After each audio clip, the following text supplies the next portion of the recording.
Vega Jewelers, luxury bridal jewelry exhibition sale. First and second November, the Residency Towers at Coimbatore. ప్రస్తుతం మనతో పాటు live కాల్లో అందుబాటులో ఉన్నారు విశాఖ వాతావరణ శాఖ అధికారి అయినటువంటి వెంకట జగన్నాథ్ కుమార్ గారు. ఒక్కసారి ఆయనతో మాట్లాడదాం.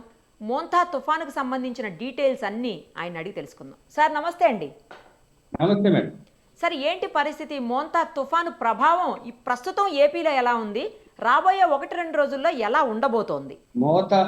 మోంతా తుఫాను పశ్చిమ మధ్య బంగాళాఖాతంలో కొనసాగుతుంది. ఈరోజు ఉదయానికి తీవ్ర తుఫానుగా పరిణామం చెందింది.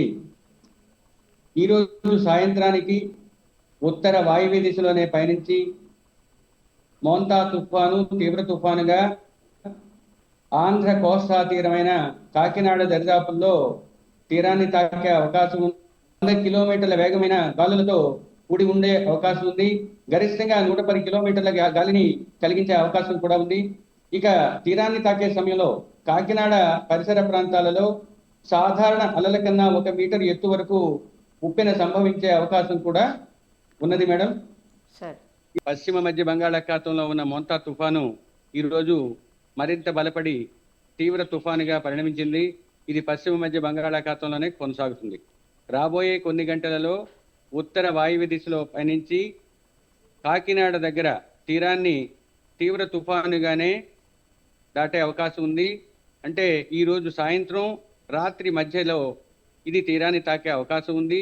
తీరాన్ని తాకే సమయంలో 90 నుంచి 100 కిలోమీటర్ల వేగంతో బలమైన గాలులు వీచే అవకాశం కాకినాడ పరిసర ప్రాంతాల్లో ఉండే అవకాశం ఉంది.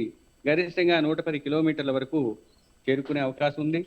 కాకినాడ వద్ద తీరాన్ని తాకే సమయంలో సాధారణ అలల కంట 1 మీటర్ ఎత్తు వరకు ఉప్పెన సంభవించే అవకాశం కాకినాడ పరిసర ప్రాంతాల్లో ఉండే అవకాశం ఉంది. ఇక రాబోయే 2 రోజులు కూడా అత్యధిక ప్రాంతాలలో ఆంధ్ర కోస్తా జిల్లాలపై తేలికపాటి నుంచి మోస్తరు వర్షాలు ఉండే అవకాశం ఉంది.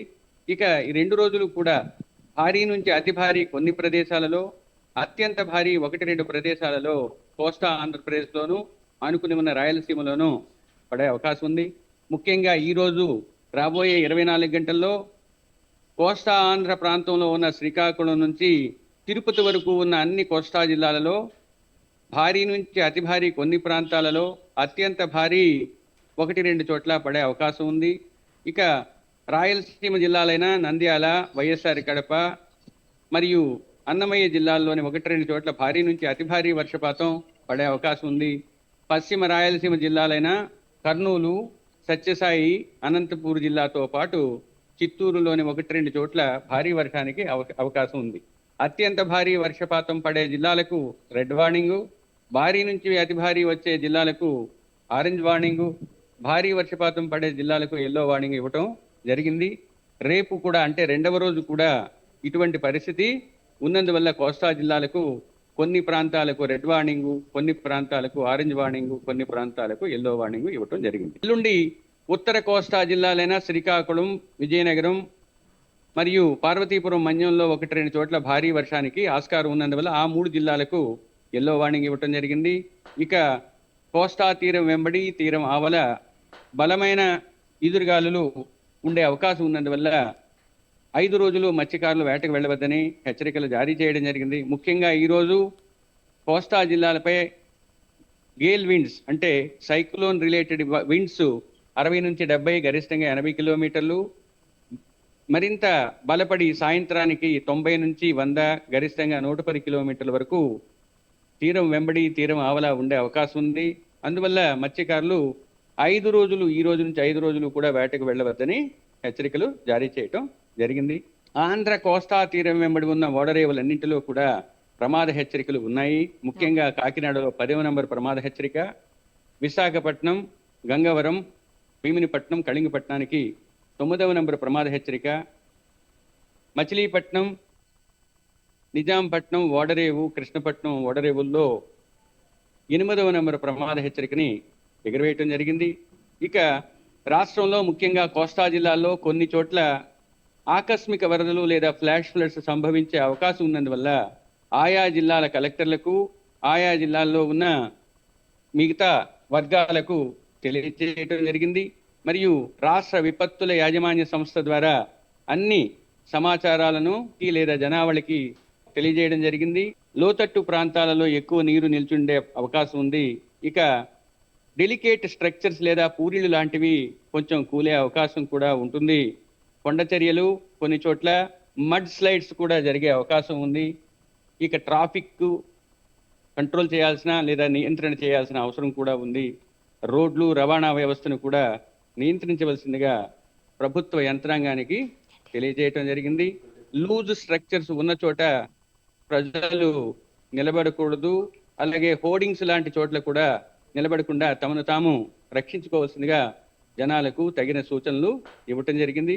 వర్గాల వారీగా ప్రతి వర్గానికి, అంటే సపోజ్ అగ్రికల్చరు, ఫిషరీసు, పోర్ట్స్, రవాణా, టూరిజం, ఇటువంటి ప్రత్యేక వర్గాలకి ప్రత్యేకమైన వాతావరణ సేవల్ని అందించి వారికి ఈ విపత్తు నుంచి వచ్చే నష్టాన్ని ముందుగానే ఊహించి ఇంపాక్ట్ బేస్డ్ ఫోర్కాస్ట్ ఇస్తూ అడ్వైజరీస్ని ఇవ్వటం జరిగింది.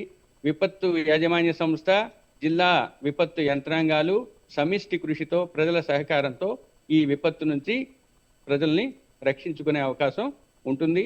పుకార్లను, వదంతులను నమ్మకుండా గవర్నమెంట్ లేదా ప్రభుత్వం ఇచ్చే సూచనల్ని అనుసరించి ప్రజలు ఈ విపత్కర పరిస్థితుల్లో కొంచెం జాగ్రత్తగా వ్యవహరించవలసిందిగా భారత వాతావరణ శాఖ తరపున మేము కోరుకుంటున్నాం. సార్, ఒక్క విషయం చెప్పండి. మనం గతంలో చూసాం హుదూద్ తుఫాను, చాలా సివియర్గా వచ్చినటువంటి పెద్ద తుఫాన్ అది. దానికి అంటే ఎక్కువ ప్రభావం ఉంటుందా ఈ మోంతా, లేకపోతే అదే స్థాయిలో ఉంటుందా? ఒకటి, ఒక్కొక్క సైక్లోను ఒక్కో విధంగా వ్యవహరిస్తుంది. ఇప్పుడున్న సైక్లోను సివియర్ సైక్లోన్ లేదా తీవ్రమైన తుఫాన్ అంటారు. హుద్హుద్ అనేది ఎక్స్ట్రీమ్లీ సివియర్, అత్యంత తీవ్రమైన తుఫాను. అది దీనికన్నా కొంచెం ప్రమాదకరమైనది, బలమైనది. తిత్లీ కూడా దీనికన్నా బలమైనది. ఒక్క మిగ్జామ్ సైక్లోన్, రీసెంట్ మెమరీలో ఉన్న మిగ్జామ్ సైక్లోను ఇదే విధమైన సైక్లోన్. కాకపోతే మిగ్జామ్ సైక్లోను తీరానికి ప్యారలల్గా వెళ్ళింది కాబట్టి ఎక్కువ డ్యామేజెస్ జరిగాయి. ఇప్పుడు ఉన్న సిస్టము పశ్చిమ వాయువ్య దిశలో కొంతకాలం, ఇప్పుడు రాబోయే కాలంలో ఉత్తర వాయువ్య దిశలో పయనిస్తుంది కాబట్టి తీరానికి దగ్గరలో వచ్చిన తర్వాత ఎక్కువ గాలి యొక్క ప్రభావం ఉండే అవకాశం ఉంది.